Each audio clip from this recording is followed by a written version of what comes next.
안녕하십니까. 네. 2022년도 대비 내국소비세법 강의를 맡게 된 최시영 세무사라고 합니다. 네, 반갑습니다.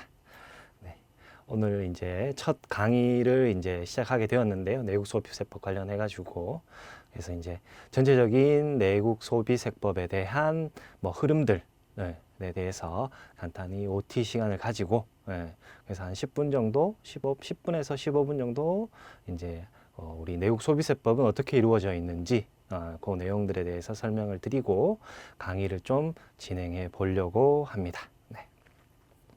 이미 시험을 치러 보신 분도 있으실 거고 아니면은 이제 처음으로 이제 나도 관세사에 관심을 가지셔가지고 관세사 시험에 도전하시는 분도 있으실 거고 각각 시험을 지금 강의를 들으시는 분들이 이제 수요가 다양하다 보니까 전체적인 이 내국소비세법의 개념에 대해서 이제 설명을 드리는 거니까 간략하게 좀 들어주시면은 좋을 것 같습니다. 네. 관세사 시험은 총 4과목을 보게 되죠. 우리 1교시 이제 80분 관세법 개론, 그 다음에 무역영어, 그리고 그거 보고 나서 잠깐 휴식 시간 가졌다가 그다음 이제 내국소비세법이랑 회계학 시험 보게 되시는데요. 아까도 잠깐 제가 통계표를 좀 보니까 2021년도 1교시 응시자 숫자랑 응시자 숫자랑 2교시 응시자 숫자분이 다르시더라고요. 많이는 아니지만 한 20분, 30분 정도가 좀 빠져 계세요. 30분 정도가. 아마도 제가 봤을 때는 이제 1교시를 보시고, 이게, 요번에는 좀 가망이 없겠구나, 라고 하면서, 이제 2교시는 이제 응시를 포기하신 것이 아닐까, 제 나름대로 예상이 됩니다. 저도 예전에 공부를 했을 때 보면은 이제 1차 시험 보시고, 1차 시험 보실 때 이제 오전 시험 보시고 오후 시험 때는 이제 또 그냥 짐을 싸가지고 가시는 분들이 이제 왕왕 있으셨거든요. 그렇지만은 제가 봤을 때는 이미 시험에 참여를 하셨고 그 시험을 보고 계시다라고 하신다 그러면은 아무리 1차 시험에서 내가 많이 실수를 한 것 같고 많이 못 맞출 것 같다, 꽈락을 넘기지 못할 것 같다라고 하더라도 2차 시험까지 꼭 참여를 하셔가지고 결과는 어떻게 되는지 모르니까 1교시에서 내 느낌상으로는 좀 틀린 것 같고 좀 가망이 없다라고 보실 수도 있겠지만은 2차 시험까지 꼭 치르는 것을 저는 권해드리겠습니다. 그래서 혹시 알 수 없지 않겠습니까? 1교시 과목이 어려워서 조금 힘들다고 느꼈을 수도 있겠지만은 다른 사람 같이 시험 보시는 옆에 있는 같이 보시는 분들 다 어렵기 때문에 이렇게 이의제기해서 또 올라갈 수도 있는 거고 하니까 1교시에서 좌절하셨다 하더라도 2교시까지 그리고 이때까지 공부했던 그 노력이 있으니까 한번 마음껏 발산하시고 나오시는 것을 좀 저는 권해드리고 싶습니다. 굳이 기회가 있는 것을 포기하는 것은 수험생의 자세로서는 별로 좋지 않는 것 같더라고요. 네, 그래서 그렇게 보시면 되실 것 같고요. 지금 요 표를 보시면은 제가 이제 간략하게 2017년도부터 2021년도까지 이제 시험 점수, 평균 점수들을 이제 좀 기재를 해뒀어요. 그리고 아시다시피 우리 시험은 이제 40점 이상, 각 과목마다 1차 시험은 40점 이상, 그리고 평균 60점 이상이 되셔야 1차 시험을 합격하실 수 있는 시험이기 때문에 어느 정도 평균 점수가 지금 나고 있고, 그럼 나는 어느 정도 대비를 해야 되는지 이제 통계치를 가지고 추정을 좀 해볼 수 있지 않을까 싶어서 제가 가지고 왔습니다. 그래서 원래는 시험 과목이 관세법부터 먼저지만은 들으시는 과목이 내국소비세법이다 보니까 내국소비세법부터 맨 위에 이제 올려두었는데요. 지금 보시면은 지금 평균적으로 거의 2017년도에는 57, 그 다음 2018년도에는 59, 그 다음에 2019년도 52, 2020년도 49, 그 다음에 2021년도 올해였죠. 올해는 50 해서 평균적으로 지금 그전보다는 좀 평균 점수가 좀 내려오는 경향이고 한 평균적으로 50점 정도 받고 있다. 라고 보시면 되실 것 같고요. 그리고 꽈락률은 이제 40점 안 되시는 분들, 지원자분들 중에 40점 이상 그 과목에서 안 되시는 분들이 평균적으로 한 25% 전후에서 좀 왔다 갔다 한다라고 보시면 되실 것 같아요. 그러면은 저희는 이제 합격을 하기 위해서는 당연히 이제 꽈락을 넘으셔야 되실 거고 40점 이상 넘으셔야 되실 거고 그 다음에 60점 넘으셔야 되니까 총 문제 40문제 중에서 40문제 중에서 최소한 60점이면 얼마인가요? 25 반 이상 반 이상 맞추고 50점 그 다음에 5문제 하면은 6문제, 한 26문제를 맞춰야 이제 60점이 넘어가시겠네요. 그러니까 그 이상을 맞춘다라는 생각을 가지고 준비를 해주시면 좋을 것 같습니다. 그리고 회계학 같은 경우에는 지금 2017년도에서 19년도까지는 한 40점 정도 되셨는데 2020년도, 2021년도가 와서 들어서는 이제 40점이 좀 떨어지는 한 37점 정도로 좀 떨어지고 있다. 그리고 꽈락률이 지금 보시면은 다른 과목들에 비해서 좀 상당히 높은 편이죠. 다른 과목들에 비해서 거의 2017년도 50% 그리고 21년도에는 54%로 꽈락률이 조금씩 높아지고 있는 추세이다. 그러니까 저는 이제 회계학은 아니지만은 이제 회계학 쪽에서는 꽈락률을 좀 면하기 위해서 좀 준비를 좀 해두셔야 되겠다라는 점을 좀 말씀드리고 싶고요. 그 다음에 무형영어, 무형영어는 평균 50점 정도 되시고 꽈락률도 한 32%에서 좀 왔다 갔다 하고 계시다. 그 다음에 관세법 개론 같은 경우에는 평균이 53점.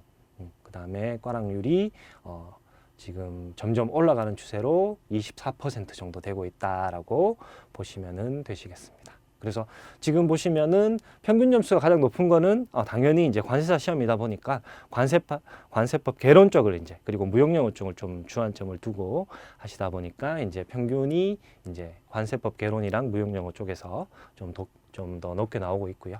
그 다음에 이 2교시 과목인 내국소비세법, 그 다음에 회계학 순으로 이렇게 평균이 좀 나누어지고 있다라고 보시면 되겠습니다. 그리고 여기서 한 가지 포인트를 좀 두셔야 될 게 지금 보시면 꽈락률이 관세법 개론이 지금 24%, 그 다음에 무형영어 같은 경우가 33, 그 다음에 내국소비세법이 28, 그 다음에 회계학이 54% 정도로 그러니까 꽈락률이 제일 높은 과목은 회계학, 그 다음에 무형영어, 그 다음에 내국소비세법, 관세법이다. 요 꽈락률을 보면서 한 가지 추론할 수 있는 게 당연히 이제 관세사 시험을 준비하시니까 관세법 개론에 투자하는 시간이 많으시기 때문에 꽈락률이 좀 낮은 것도 있겠지만 내국소비세법은 어느 정도 일정 시간을 투입하신다면 꽈락률을 좀 면할 수 있다라는 거를 좀 추측을 해볼 수 있다. 그러니까 내국소비세법에도 어느 정도 시간을 좀 투입하시면은 넘으실 수가 있으실 거고 평균적으로 그러면 꽈락률이 높은 과목들은 일정 정도 꽈락률을 넘는다는 가정하에 내가 꽈락을 당하지 않겠다, 40점 이상은 맞겠다라는 기본적인 가정하에 뭐 회계학이나 무형영어를 좀 접근하시는 게 좋지 않을까. 무형영어도 좀 영어다 보니까 좀 취약하신 분도 있고 하지만은 그렇다면 관세법 개론과 내국소비세법은 어느 정도 일정 수준 정도 이상을 목표로 잡으셔가지고 시험을 준비하시고 그 다음에 만약에 뭐 관세법은 뭐 70 몇 점, 그 다음에 내국소비세법은 뭐 80점 이렇게 맞으신다면은 나중에 무형영어와 회계학에서 점수를 받지 못한 점수 뭐 45점, 뭐 42점 받았던 거에서 충분히 보완을 해서 커버를 하실 수 있기 때문에 공부를 하실 때 당연히 모든 과목에 중점을 두고 열심히 하셔야 되겠지만은 향후에 이제 시험이 왔을 때 또 뭐 2달, 3달 정도 남으셨을 때는 이런 것들을 감안을 해서 내가 어느 과목에 좀 더 포인트를 좀 둬서 시험 전략을 짜셔야 되실지도 고민을 좀 해보시는 게 좋지 않을까 생각이 들어가지고 이렇게 표를 한번 설명을 드렸습니다. 그리고 지금 맨 밑에 보시면 1차 합격률이 현재 2021년도에 약 한 27% 정도 그러니까 요번에 1차 합격 생이 한 560명, 70명 정도 되시더라고요. 지원자는 한 2,000명 조금 안 되시는 걸로 보였는데, 그러니까 내가 고 1차에 들기 위해서는 어느 정도 준비를 해야 될지 좀 관심을 가지고 해 주시면은 좋지 않을까. 그래서 싶습니다. 그래서 관세사 시험 전체적인 통계치 한번 보여드리게 됐고요. 그러면 우리가 들어가게 될 요 내국 소비세법. 내국 소비세법은 어떻게 구성이 되어 있고 그에 따른 전략을 어떻게 가져가는 게 좋을까 좀 간략히 또 살펴보도록 하겠습니다. 자, 내국 소비세법은 총 3가지 법을 보도록 되어 있습니다. 부가가치세법, 개별소비세법, 주세법 총 3개 법을 시험을 보게 되도록 되어 있고요. 그리고 총 40문제, 40문제가 내국 소비세법 관련해 가지고 문제가 나오게 된다. 그리고 그 40문제 중에 큰 부분을 차지하는 것이 우리 알고 있는 부가가치세법 30문제죠. 총 75%, 총 75%가 부가가치세법에서 나오게 된다. 그 다음에 개별소비세법과 주세법은 각각 13%, 12%. 요거는 이제 지금 뭐 거의 다 12.5%로 5문제씩 나오시기 때문에 거의 12.5%씩인데 나 뒤에 설명을 드리겠지만 요게 조금 뭐 나왔던 18년도인가 19년도에 뭐 이제 개별소비세법에서 뭐 4문제, 주세법에서 6문제. 여기 있네요. 14년도에 요렇게 주세법에 1문제 조금 더 나왔던 이런 것 때문에 좀 차이가 있지. 개별소비세법과 주세법은 각각 5문제씩 나오고 있다라고 보시면 되겠습니다. 그럼 결국 우리가 내국 소비세법에서 높은 고득점을 얻기 위해서는 주안점을 두셔야 되는 것은 부가가치세법이다라고 보실 수가 있겠네요. 그리고 특징 한번 보시면은 반복되는 패턴으로 나오고 있다. 기출되는 곳에서 계속 나오고 있다. 뭐 새로운 것들 묻는 것이 아니라 법이야 뭐 항상 정해져 있지 않습니까? 그러니까 그 법에서도 가장 많이 실무에서 많이 사용이 되고 그리고 관세사라면 이 정도는 알아두어야 된다라고 하는 그런 내용들에서 계속 나오고 있다라고 보시면 되시겠고요. 두 번째, 순차적으로 문제가 기출되고 있다. 자, 시험 보셨을 때 처음에 뭐 보신 분들은 아시겠지만은 시험 문제 순서가 내국 소비세법 시험 문제 순서는 처음에 부가가치세법 관련돼서 30문제가 쭉 나오게 되시고요. 그 다음에 개별 소비세법 5문제, 그 다음에 주세법 5문제 순으로 나오게 된다. 그리고 이 순서도 최근 경향은 한 19년부터 21년 사이에는 거의 지금 다음 이제 수업 시간에 말씀드리겠지만은 각각 순서에 따라서 개별 소비 부가가치세법 뭐 총칙부터 해서 각각 뭐 납세자, 뭐 과세 대상, 영세율 순서대로 법이 정해져 있는 것처럼 문제도 순서대로 나오고 있다. 그런데 우리 2017년도에는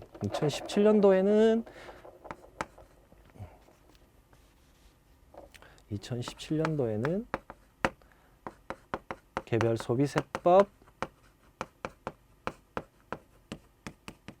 그 다음에 주세법, 그 다음에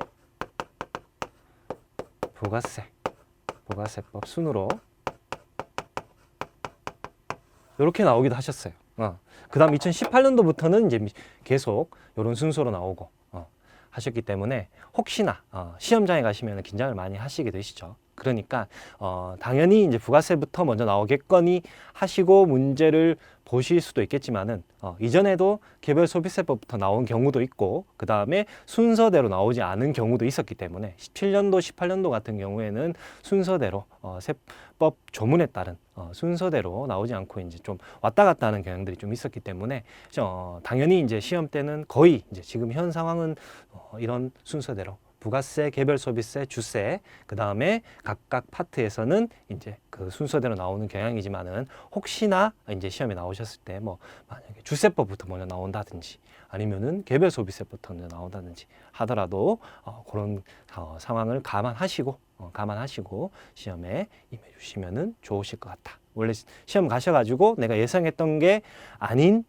문제들이 나오거나 하시면 조금 이제 불안하셔가지고 긴장을 하실 수가 있으실 테니까, 당황하실 수가 있으실 테니까 그런 것도 좀 감안하고 마음에 준비를 하고 간다 그러면 그런 것도 큰 어려움이 없지 않을까 싶어서 말씀을 드리게 되고요. 그리고 요번에 조금 달라진 점, 요거를 조금 체크를 해 두셔야 되는데, 주세법에 예전 2021년까지는 지금 주세법 관련해서는 주류 면허 관련 부분이 주세법에 포함이 돼 있으셔가지고 그 부분도 어떤 사람이 주류 면허를 취득할 수 있느냐 뭐 이런 내용들까지 주세법에서 다루어지셨는데, 이제 2021년도부터는 이제 2022년도 시험 보실 때는 이제 법이 이제 주세법과 주류 면허 등에 관한 법률로 이렇게 주류 면허에 관해서는 주류 면허 등에 관한 법률로 이제 구분이 되다 보니까 어떻게 보면은 시험 범위들이 공부해야 되는 범위가 조금 줄어든 상황이시다. 이제 새롭게 공부하시는 분들이나 기존에 공부하셨던 분들에게는 시험 범위에 대한 부분이 조금 줄어드셔서 조금 도움이 되지 않을까라는 생각이 됩니다. 이런 부분 먼저 체크를 해 두시고요. 자, 그러면은 각각 30문제, 5문제 나오는 부가세, 개별소비세, 주세는 어떻게 구성이 되어 있는지 또 간략하게 보도록 하겠습니다. 자, 부가가치세법은 지금 보시는 것처럼 총 30문제 나오셨는데, 첫 번째, 저희는 지금 파트가 총 책에 6파트로 나누어져 있죠. 총칙, 과세거래, 영세율과 면세율, 그 다음에 과세표준과 세액의 계산, 그 다음에 납세 의무 확정, 간이과세 모칙으로 이렇게 해서 6개가 나와 있는데, 부가세법상에서는 요 납세 의무 확정이 이제 신고와 납부, 결정, 경정 요 부분들이 포함되어 있다라고 보시면 되실 것 같아요. 그래서 저희는 이제 책 편제에 따라서 나누어서 보게 되면은 각각 이제 부가세 총칙은 전체 30문제 중에 약 15% 정도 차지하고 있다. 그 다음에 과세거래는 18%, 그 다음에 영세율과 면세는 8%, 그 다음에 과세표준과 세액의 계산 31%, 그 다음에 납세 의무 확정 21%, 간이과세 7% 순으로 되어 있다. 라고 보시면 되겠습니다. 그러면 가장 많이 나오는 파트가 역시 요 과세표준과 납세 의무 확정, 신고, 뭐 결정, 경정 요 부분들이 지금 제일 많이 나오고 있는 파트니까 요 파트 부분에 주안을 좀 두셔야 되실 것 같고요. 그 다음에 뭐 뒤로 나오는 과세거래, 그 다음에 부가세 총칙 순으로 정해져 있으니까 여기도 맞춰서 처리를 해주시면, 공부를 해주시면 되시겠습니다. 그리고 부가가치세는 결국에는 이 과세표준과 납세 의무 확정, 요 부분을 문제가 제일 많이 나오고, 이 풀기 위해서는 앞에 부분 과세거래 10% 부가가치세율이 적용이 되느냐, 아니면 영세율이 적용이 되느냐, 세율이 적용되지 않느냐, 면세 이 부분들을 아셔야 과세표준과 세액 관련되는 부분도 공부를 하실 수가 있기 때문에, 부가가치세는 뭐 나는 요 파트만 공부를 하겠다, 아니면 나는 요 파트만 중점을 두겠다 라고 하면서 구분해서 하실 수가 없고, 전반적인 내용을 다 아셔야 요걸 꿰뚫어서 부가세를 문제를 푸실 수가 있다 라고 보시면 되시겠고요. 역시 똑같네요. 반복되는 패턴, 기출되는 곳에서 계속 기출되고 있다. 그리고 주요 기출 파트는 말씀드렸던 것처럼 공급가액, 공급가액과 영세율과 면세, 그 다음에 뭐 수입세금 계산서, 당연히 우리는 관세사 시험을 준비하고 있으니까 일반 거래되는 세금 계산서 말고 세금 계산서 부분, 이런 우리 관세사 시험과 연계되는 부분들 좀 많이 체크를 하고 있다라고 보시면 되겠습니다. 그리고 밑에 보시면 계산형 문제로 나오는 부분이 주로 공급가액과 과세표준, 세액 계산에서 기출되고 있다. 그래서 보시면 지금 2017년도 각각 다 30문제씩 나왔는데 한 평균 4문제, 5문제 정도 계산 문제가 나오게 되시고요. 그 4문제, 5문제 계산 문제는 우리 공급가액, 공급가액에 포함이 되느냐 안 되느냐 하는 공급가액, 그래서 포함되는 것만 합산해서 공급가액이 전체 공급가액이 얼마이느냐, 그 다음에 과세표준이 얼마이냐, 매출세액과 매입세액 계산해서 매출세액에서 매입세액을 뺀 과세표준이 얼마이냐 하는 문제들이 한 4-5문제 정도 나오게 되신다라고 보시면 되겠습니다. 그리고 요 지금 보시면 전체 파트 중에 한 4문제 정도 되시니까 요런 것들은 이제 실제 시험에 가셨을 때는 본인이 요런 계산 문제에 좀 취약하다라고 하신다 그러면은 우리 기존에 공부해왔던 법조문 위주의 문제를 먼저 푼다 생각하시고, 요거는 차후에 뒤에 한번 저 전체적인 내용 보시고 나서 요 문제들을 한번 건드려 본다 생각하고 접근해야 되시지, 맨 처음 문제부터 계산 문제가 나왔다라고 해서 바로 문제를 푸시는 것이 아니라 요거는 이제 차분차분하게 뒤에 한 번에 시간을 모아가지고 빨리 풀 수 있는 문제들은 빨리 풀고 나중에 푼다라는 생각으로 좀 계산 문제들은 접근해 주시면 좋을 것 같아요. 그리고 계산 문제는 이제 부가가치세법에서만 나오게 되고, 요 다음에 보시면은 개별소비세법과 주세법 관련돼서는 계산 문제는 별도로 나오진 않으세요. 다 전부 다 이론 문제시기 때문에 그 세법 관련되는 내용을 제대로 알고 있으시면 되시겠다. 그래서 개별소비세법은 우리 편제로 나누어져 있는 것처럼 총칙과 그 다음에 면세 및 공제환급, 그 다음에 기타 내용으로 나와 있고요. 주요 기출 파트가 신고 및 납부, 납세 의무자. 이 개별소비세의 납세 의무자는 누구이냐? 그리고 미납세 반출, 그다음에 면세 물품, 뭐 조건부 면세, 이런 것들 나와 있다. 그리고 개별 소비세는 각각 또 세율이 또 다르니까 그 세율들 어떻게 처리가 되는지 이런 부분들이 주로 기출되고 있다라고 보시면 되겠습니다.